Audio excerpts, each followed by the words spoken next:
Good morning, good morning, good morning, my brothers and sisters. Good morning and welcome to another Good Morning Grief Devotion. It's your boy, Pastor Corey Allen Duncan Sr.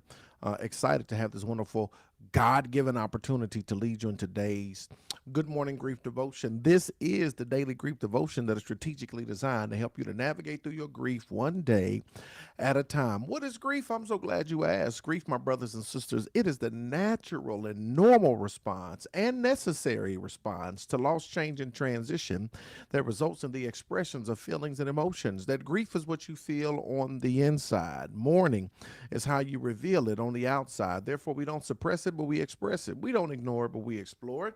We don't conceal it, but we reveal it. We don't lock it up, but we let it out. And that's why we shout good morning, because morning is a good thing. And I thank you so very much for joining us this morning as we lead you in today's Good Morning Grief Devotion. Make sure you like, share, tag somebody in this post.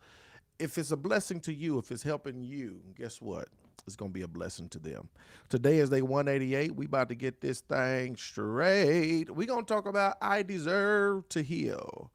I deserve to heal. You deserve to heal. Do you know that you deserve to heal? We always say on this grief journey, we do three things: we feel, we reveal so that we can heal. We feel and we reveal so that we can heal. That is the whole premise, foundation of the journey that we find ourselves on.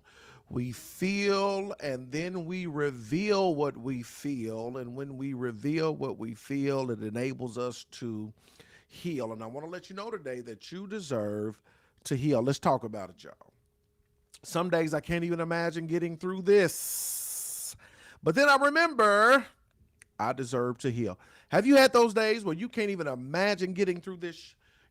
I mean, it's unbearable. You can't imagine, how am I going to get through this? How am I going to navigate through this? How am I going to do this? I can't do this. Some days it can be so rough. It can be so tough. It can be so hard. Imagine, and here it is. I always say, how do I move on with my life without you in my life? How do I deal with this pain? How do I deal with this void? How do I deal with this hole that is in my soul, right? That some days it can be so unbearable. It can be so painful that we can't even imagine getting through this. But then I remember, wait a minute. I deserve to heal. I deserve to have great love in my life, and now I deserve to find my way through my grief and back to fully living and loving. You deserve. You deserve it. What you got to know and understand is that this is a chapter of your life, right? It's not the whole book. And you got to know that this is something that God will enable you to navigate through and to get through. I always say He enables us to go through as well as to grow through. That you'll go through this, you'll grow through this, right? You'll heal because you deserve to live, you deserve to laugh, you deserve to love, you deserve to come out on the other side a better version of yourself and to continue to live your life. Things like this happen, y'all, and they have a tendency to halt us. They have a tendency to hold us up. They got a tendency to pause us and to paralyze us. But we just got to deal with it so that we can, I don't want to say get back to the life we used to live, but that we can navigate through this thing and continue to move forward with the life that God is calling us to live. I want you to think about this. If you've ever been like injured or hurt, or if you've ever been in an accident, if you've ever had an incident, something that happened that required you to go into the hospital, maybe you had your knee replaced or you had your hip replaced or you had something, right? So you had life before the incident. You had the incident, then you have life after the incident. You had life before the incident, the way things were. There was some normalcy. There was, things was cool. Things was, it is what it is what it is. It was what it was. Life was life. Then you had this incident. You had this tragedy. You had the situation. You had this surgery. You had this thing that took place that kind of paused you and paralyzed you. It kind of took normalcy out the picture. It changed everything. It was the day that everything changed, right? And as you went through the tragedy, as you went through the surgery, as you went through the situation, you went through it, You went to recovery. And I imagine there were times when you were navigating through it that you wanted to get back to normal. That you wondered, would you ever get through this? You wondered, how is this going to work out? The rehab, the recovery, how am I going to bounce back from this? And I'll say it now, if you look back in hindsight, you can look at life before the situation, and then after the situation. And I'm pretty sure y'all can look back and say, yeah, I remember all of that. And now you're in a position where you're doing better, you're feeling better. And even though some of you may be 100%, some of you might not quite be 100%, but it's nowhere where it used to be, right? It's nothing like it used to be, because you went through the steps, you went through the process, you went through the process of healing, and you are healing. You find yourself in a position where you are better. Yeah, I want you to know that's the way this grief is. The same way you're doing the things you do now.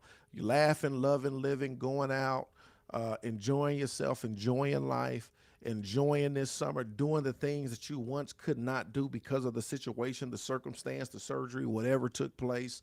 But now you're in a position to where you can do it.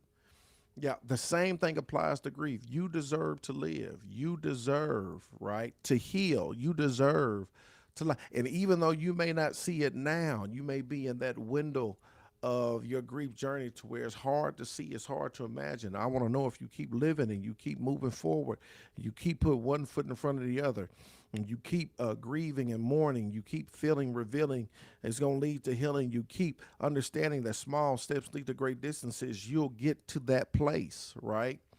That you deserve it. And even if you can't see it, you'll get to that place. You will love again. You will love again. Some of you lost spouses, and you wonder, like, man, will I ever? Yes. Hopefully, prayerfully. You navigate through the process. You start to heal because you want to bring a healed version of yourself into another situation or relationship. Don't bring your broke versions. You're not a project. Yeah, and I'm not saying that the journey is going to always be the journey, but do as much work as you can so that you can get to the point to where you're bringing the best version of you to the next situation. You will love again, period. You will live again. You will laugh again, right? All of this will happen again because you deserve to heal. I deserve to have a great love in my life, and now I deserve to find my way through my grief and back to fully living and loving. It's the daily work of active mourning that will get me from here to there. Y'all hear that? It's the daily work of active mourning that will get me from here to there. What is the key? Consistency. We just don't grieve, we mourn. What's the difference? Grieve is what you feel, mourning is what you reveal. Mourning must have movement, mourning must have action. When you feel doesn't require you to do nothing to feel, just feels, right? But revealing or mourning, that's action. And when you actively mourn, when you actively reveal, when you put some motion behind your mourning, that's how you get from here to there, right? That's how you begin to navigate through the process. For now, I must trust that engaging with one or more of the six needs, it's supposed to be six needs of mourning.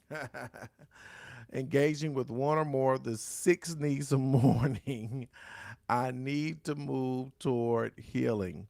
No matter what happens in my life, I deserve kindness, love, and healing. Let me get that off the screen. Here it is. Here's the final thought. While grief and mourning unfold slowly, I can set my intention to eventually heal.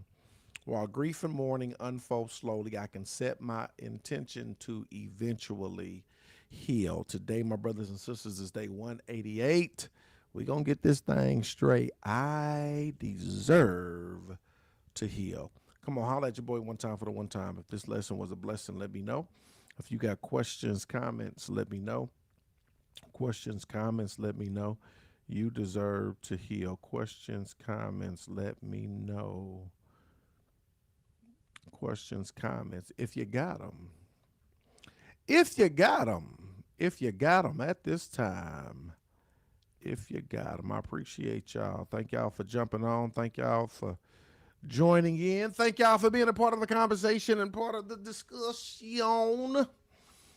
We are grateful, y'all. We are so grateful. We are so thankful for the opportunity that God has given us. I'm praying for y'all as y'all continue to navigate through your journey, continue to move forward, continue to know that you deserve to heal. I love y'all with the love of the Lord. I guess I'll see y'all tomorrow, same time, same place. Have a sensational Saturday, y'all, and a wonderful weekend. Let's go.